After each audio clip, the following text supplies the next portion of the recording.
অতিথি পাখি শীতের মৌসুমে বিশেষভাবে আমাদের দেশে আসে এবং এটি প্রকৃতির একটি অনন্য বৈচিত্র্য। শীতকালে পৃথিবীর উত্তরের দেশগুলোতে তীব্র ঠান্ডা এবং খাদ্য সংকট দেখা দেয়। এর ফলে সেখানে বসবাসকারী পাখিগুলো উষ্ণ এবং খাদ্য সমৃদ্ধ অঞ্চলে অভিবাসন করে। বাংলাদেশ অতিথি পাখিদের জন্য একটি প্রাকৃতিক অভয়ারণ্য।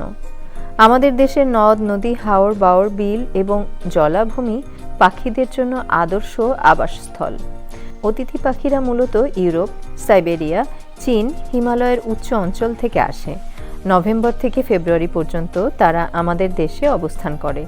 এ সময়ে বাংলাদেশে পাওয়া যায় বিভিন্ন প্রজাতির পাখি, যেমন পাতিসরালি, চখাচখি, নীল সরালি, বালিহাঁস, আরও অনেক প্রজাতি।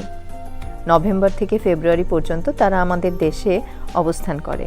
এ সময় বাংলাদেশে পাওয়া যায় বিভিন্ন প্রজাতির পাখি। অতিথি পাখির আগমন শুধু প্রকৃতির সৌন্দর্যই বাড়ায় না, বরং পরিবেশের ভারসাম্য রক্ষা করে এবং জীববৈচিত্র্যের উন্নয়নে সহায়তা করে।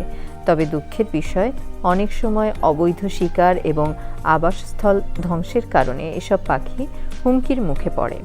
তাই আমাদের সবার উচিত অতিথি পাখিদের সুরক্ষা দেওয়া, তাদের স্বাভাবিক পরিবেশ নিশ্চিত করা এবং মানুষকে সচেতন করা যেন তারা প্রকৃতির এই মূল্যবান অংশকে সংরক্ষণ করে।